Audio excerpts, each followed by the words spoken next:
ایام فاطمیہ پچھلے سال میرے پنڈی میں ایک پورا خمسہ ہے میرا، 3 دفعہ پولیس آئی مجلس میں، 3 دفعہ کہا جو مولانا پڑھ رہے ہیں ان کو بولیں مت پڑھیں۔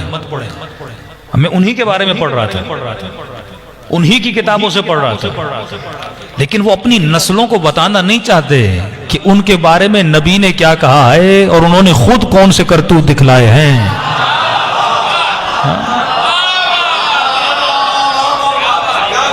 تو میرا مقصد یہ ہے کہ دھاڑے مارنے سے کچھ نہیں ہوتا، اور یہ روش ممبر سے ختم ہونی چاہیے۔ اگر میں سیدہ کے قاتل کو دھاڑے مار کے جذبات خطابت میں آ کر کافر بھی بنا دوں، یہ راہ اور روش صحیح نہیں ہے، کیونکہ آپ غصے میں اور دھاڑے مار کے جوش خطابت مجھے کافر بنا دو گے، اور وہ بھی کل جلوس نکال کے آپ کو کافر کہیں گے، ہم کسی نتیجے پہ نہیں پہنچیں گے۔ ہمیں اس ٹاپک کو چھیڑنا چاہیے جس ٹاپک سے ہمیں فائدہ ہو، اور دشمن اتنا تیز تھا جس کی شارپنس کو ہم لوگوں نے نہیں سمجھا۔ ہمارے قدیم علماء ممبروں پر جس ٹاپک پہ سب سے زیادہ گفتگو کرتے تھے وہ ٹاپک خلافت کا ٹاپک ہوتا تھا۔ ہمارے شاعر، ہمارے مشاعرے، آپ دیکھیں گے قدیم شاعری، قدیم خطابت، سارا جو مین محور ہوتا تھا وہ خلافت ہوتا تھا، اور اس خلافت کے ٹاپک پر شیعوں کو اتنی گرفت ہے وہ آپ کا مقابلہ نہیں کر سکتے۔ لیکن اگر شہادت سیدہ پہ اگر آپ آ جائیں گے، آپ ان کی کتابوں سے ثابت نہیں کر سکتے۔ کیفیت شہادت، دروازے کا گرنا، جناب محسن کا سقط ہونا، ان ڈیٹیل آپ ان کی کتابوں سے ثابت نہیں کر سکتے۔ کافی ایسی چیزیں ہیں جو ہمارے اپنے مصادر سے ان کے مصادر میں نہیں ہیں، لیکن ایک ٹاپک اگر آپ اس کو چھیڑیں اور اس پہ عاقلانہ عالمانہ بیٹھ کے گفتگو کی جائے، انہی کی کتابوں سے، انہی کے مصادر سے اتنی چیزیں وہاں پر بیان کی گئی ہیں، اور واللہ اگر کوئی شخص بغیر تعصب کے وہ پڑھے، وہ فوراً مکتب امامت کے اندر داخل ہو جائے۔ اس کے لیے کتاب ہے، میں تمام جوانوں کو اگر زندگی میں 5 مرتبہ بھی پڑھو تو کم ہے۔ علماء نے محنت کی، ہمارے بزرگوں نے محنت کی ہے، کیوں ان چیزوں کو نہیں لایا جاتا؟ کل میں نے کہا کہ کمیونزم اگر بڑھا تو 20,000 کے قریب اسٹڈی سرکل ہوتے تھے جاپان میں کمیونزم کو بڑھانے کے لیے۔ آپ یونیورسٹی میں جاتے ہو، اپنے دوستوں میں بیٹھتے ہو، اسٹڈی سرکل بناؤ، اس سرکل میں بیٹھ کر ایک ٹاپک پہ گفتگو کرو۔ بھائی آپ اپنے مصادر و منابع سے لوجیکلی، عقلاً، قرآن آ کے بات کرو، ہم بھی بات کرتے، کسی نہ کسی نتیجے پہ تو پہنچیں گے نا۔ تو یہ کتاب تھی السقیفہ،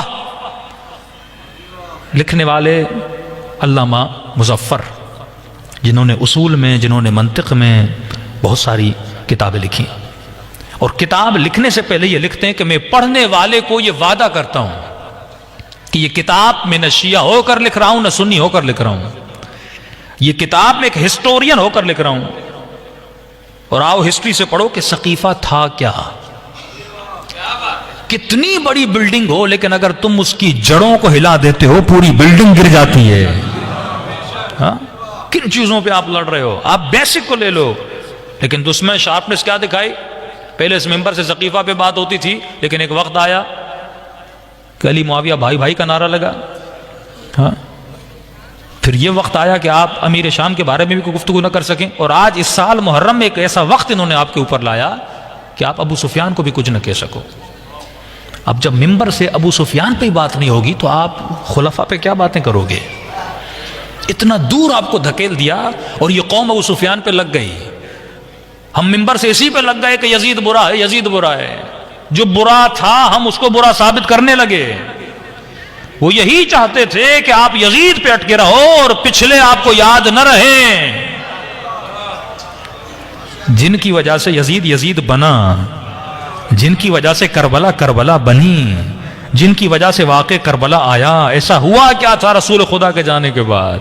تو یہ بہترین کتاب ہے السقیفہ، جس کا پرشن میں ترجمہ ہے کہ جس کا اردو میں اگر ترجمہ کیا جائے، اس رسول خدا کے جانے کے بعد پہلی سازش۔ السقیفہ فارسی میں، اسلام میں سب سے پہلی سازش کے نام سے، اب مجھے نہیں پتا اردو میں اس کا ترجمہ کون سا ہے۔ دوسرا، قرآن سب سے بہترین ہتھیار ہے آپ کا۔ قرآن پڑھیے، سورہ احزاب پڑھیے، سورہ احزاب کی وہ آیتیں جن میں خدا نبی کی بیویوں پہ غصہ کرتا ہے کہ حبیب اس چیز کو تم نے اپنے اوپر حرام کیوں کیا ہے جس کو تمہارے رب نے تمہارے اوپر حلال کیا ہے۔ کہ کوئی نبی کی بیوی نبی سے ناراض ہو گئی تھی کسی چیز کی وجہ سے، نبی نے اس چیز کو اپنے اوپر منع کیا، اللہ ناراضگی کا اظہار کرتے۔ دوسرا فرماتے ہیں کہ اے نبی کی بیویوں، اگر یہ نبی چاہے تو تمہیں طلاق دے سکتا ہے، اور تم یہ سمجھتی ہو کہ اس کے پاس کمی ہے کسی اور کو اپنی زوجیت میں اختیار کرے، مسلم مومن اتنی عورتیں ہیں، یہ جسے چاہے اختیار کر سکتا ہے۔ تیسری چیز خدا تہدید، یعنی خدا دھمکی دیتا ہے، یہ طلاق کی دھمکی دی ان کو۔ دوسری دھمکی یہ دی ان کی طرح نہ بنو جس طرح نوح کی بیوی تھی اور جس طرح لوط کی بیوی تھی۔ چوتھی چیز جو خدا نے بیان کی کہ تم نے اس راز کو فاش کیوں کیا جو نبی نے تمہیں بتایا تھا۔